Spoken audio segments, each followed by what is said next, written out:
Welcome to the Foundry by Forge College. In today's explainer, we're building directly on our previous lesson, deep analysis principles. We're finally moving from theory into practice, taking you from just using static analysis tools to actually building your own custom security detectives.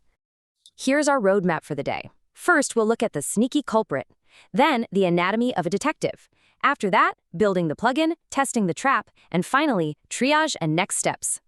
All right, let's kick things off with part one, the sneaky culprit, specifically missing access control on gate variables. So what exactly happens when standard security checks completely miss an open backdoor? Picture this. You've got this super exclusive VIP club. Up front, there's a massive, terrifying bouncer checking IDs, scanning retinas, you name it. It's a total fortress. But the back door that leads right into the bouncer's own control booth? Yeah, that's just flapping in the wind. Literally, anyone could just wander in off the street, grab a switch, and turn off the entire security system while the bouncer is looking the other way. Now, in smart contract terms, this bouncer is what we call a gate variable. It's basically a boolean state variable that gets checked in required conditions to control access across different functions. And that open backdoor, well, that's a public setter function that lets absolutely anyone flip that boolean from true to false just because a developer forgot to slap on an access control modifier. The crazy part is, built-in detectors usually miss this. Why? Because finding it means playing connect the dots across multiple separate pieces of code, and standard, rigid rules just aren't smart enough to put those pieces together. So we've got to build our own. Which brings us to part two, anatomy of a detective, where we start chaining the logic. Okay, so how do we actually translate our bouncer analogy into a working programmatic tool? We do it by walking through Slither's abstract syntax tree in 4 logical steps. Step 1. We hunt down those gate booleans hiding in the contract. Step 2, we map out exactly where they're being used inside require guards. Step 3, we follow the breadcrumbs to find the functions that actually write to or change those variables. And finally, step 4, we check if those specific writer functions actually have access control. By linking these separate static analysis signals, we're basically building an automated detective that sniffs out that hidden backdoor for us. Let's roll up our sleeves for part 3. Building the plugin, writing Python for Slither. First things first, you're going to need a clean, isolated Python 3.8 plus environment. From there, just use pip to install slither-analyzer.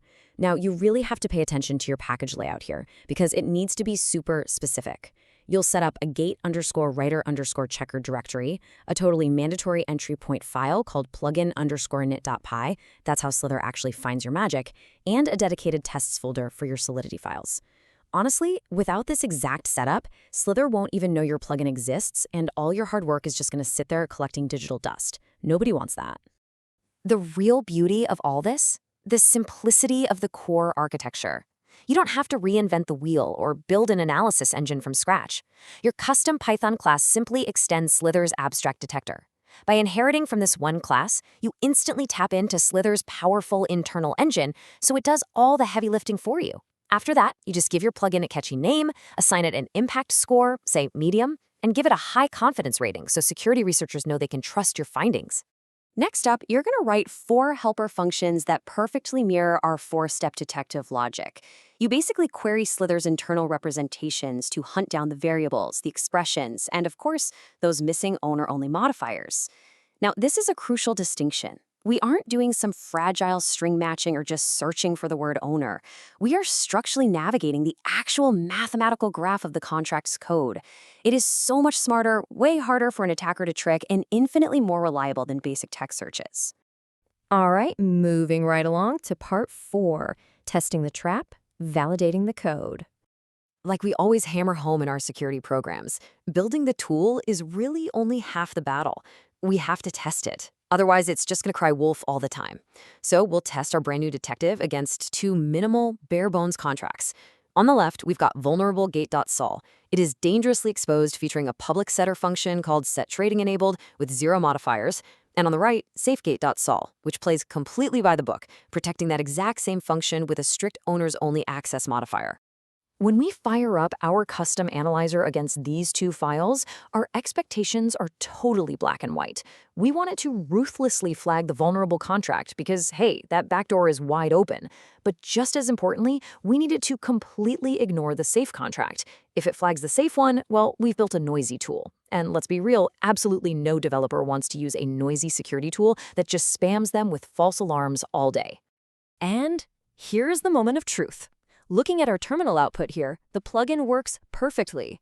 It caught the open backdoor, it named the exact vulnerable function, identified the specific boolean gate variable, and it even handed us the precise file coordinates. Our digital detective literally caught the culprit red-handed. It proves our logic is sound and our custom detector is ready for action. Finally, let's wrap up with Part 5, Triage and Next Steps, Handling Findings. Once your tool is out there in the wild, you've got to sift through the findings to figure out what's a real threat and what's just noise. This is why your plugin must output incredibly clear justification strings. Our triage checklist demands that we verify a reproducible chain of evidence and ensure variable names match perfectly. For example, if a clever developer decided to name their modifier only admin instead of only owner, your tool might actually panic and flag it by mistake.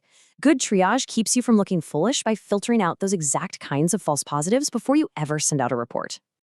Now, this meticulously detailed evidence isn't just for show. It's exactly what we need for our next step. Why? Because next time, we're going to take a tool called Mithril and use it to mathematically prove if this statically flagged attack path is actually reachable during runtime. We're essentially taking our static hints and turning them into absolute, undeniable symbolic proof. Let's do a super quick recap of our key takeaways today. First off, building a Slither plugin isn't black magic, I promise. It's really just combining basic static analysis signals, like reads, writes, and visibility, in a logical way to uncover completely outsmart standard checks. Second, remember to write crystal clear justification strings so your users actually understand what went wrong.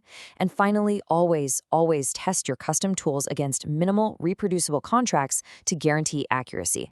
So the big question is, are you ready to turn your static findings into symbolic proof? Thank you so much for joining this explainer.